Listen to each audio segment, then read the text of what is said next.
Hello everybody, I am Dev, and in this video tutorial for Godot, I am going to show you just a quick tutorial of how to do this 3D sort of collision in Godot. And the reason why I'm making this tutorial is because I don't think I've seen it like anywhere on YouTube, so I thought, okay, might as well make it myself. But most of the time when it comes to collision and the whole one-way collision that you see in like platformers, obviously in platformers they're 2D, right? And 2D collision already has one-way collision. 3D collision, on the other hand, does not have one-way collision. And to be fair, the only way to do this is through code. Just a little bit of programming, but I'm going to show you how to do it. So I have a little bit of a simple scene right here, just a floor and my player. So why is my player child of... I have no idea why, it shouldn't be that way, but it was that way. So now, you can either do this two ways.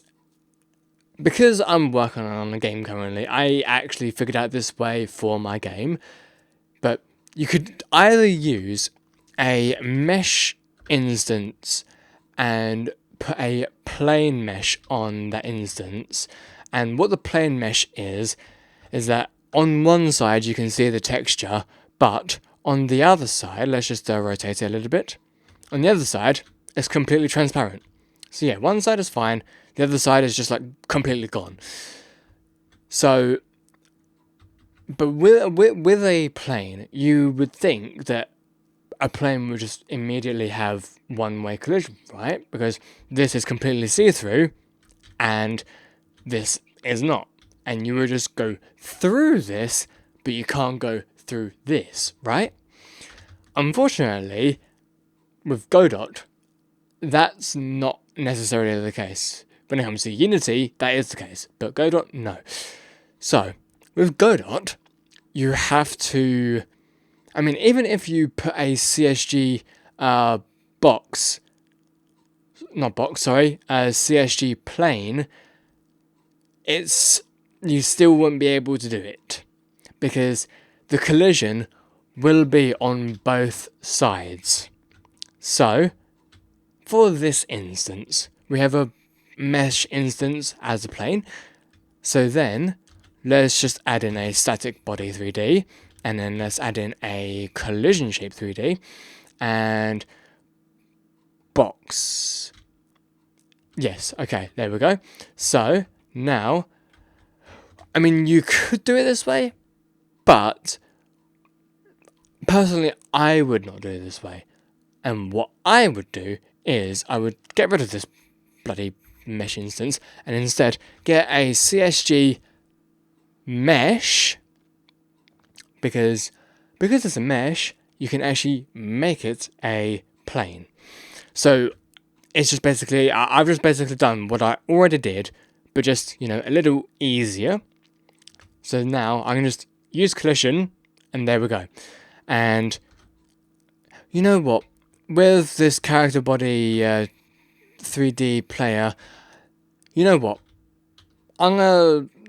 Because this player does not come with a rotation script, it's a little bit difficult, but hold on just a moment.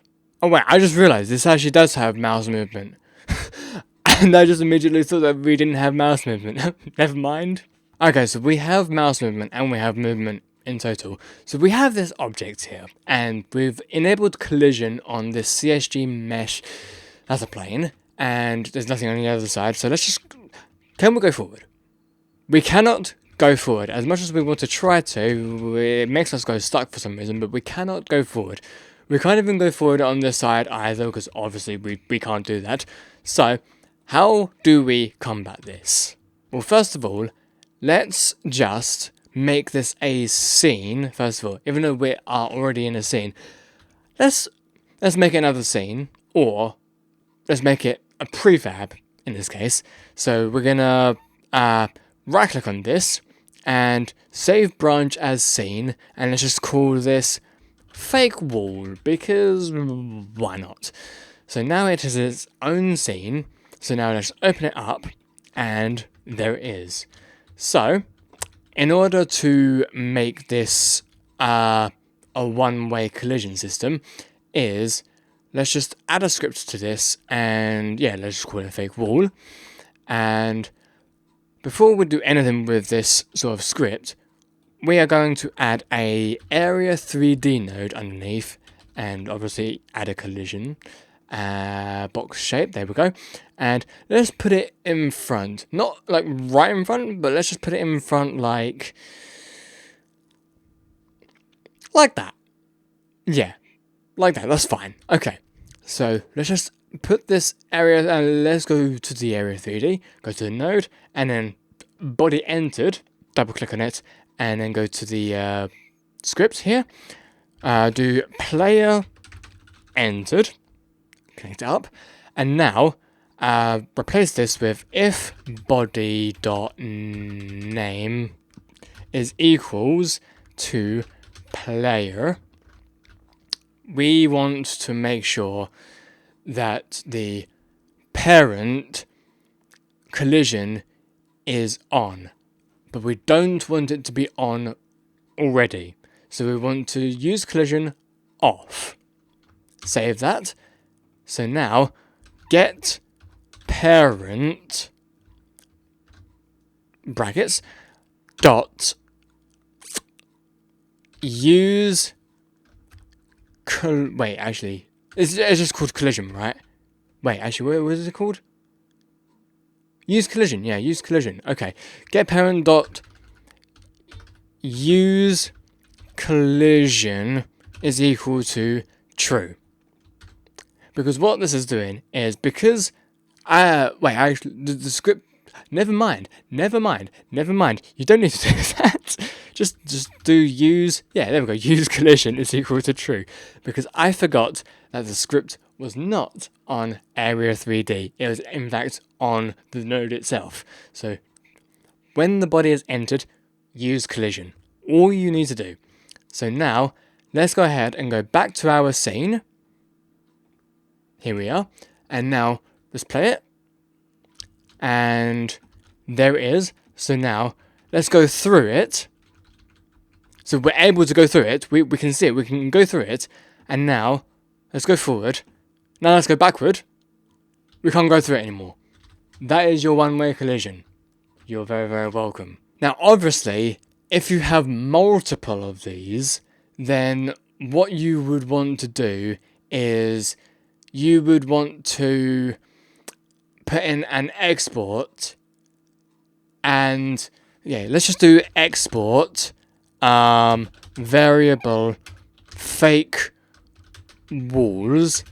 Let's do an array and then call it CSG mesh. And now go underneath here and then do for I in range 0, comma, fake walls dot size, and then fake walls square brackets I dot use collision is equal to false. Now, because of the game that I'm currently making, this is how I've done it, because I like to be sort of creative in my games. So that's how you would do it. And now, because it's its own object, if we go over to this scene, you can see that fake walls, we have 0, well, we have 1. So now, if we were to duplicate this a bunch of times, so let's just put this one over here, this one over here maybe, and then this one over here, and then this one over here, I guess. Then, obviously, you would need to do this for each and every single object, which is a bit tedious, but it gets the job done. So we've got about 5, Yeah, we've got about 5. So put 5 in there, and then assign, and just do this.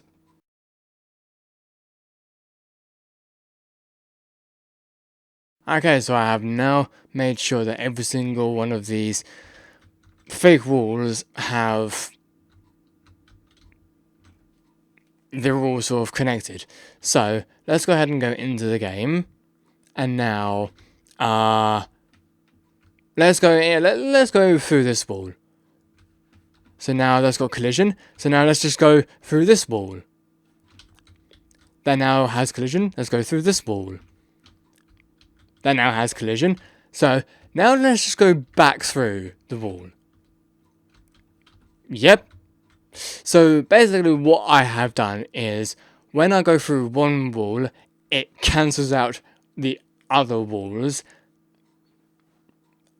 and makes that wall sort of existing. So yeah, it removes the other walls but makes that wall existing. That's what I've done. So that is it of this tutorial, everyone. I hope you have all enjoyed it, and I hope that this has helped you out in some shape or form. And if this has, then please do leave a like, and I shall see you guys another time, maybe. Peace out.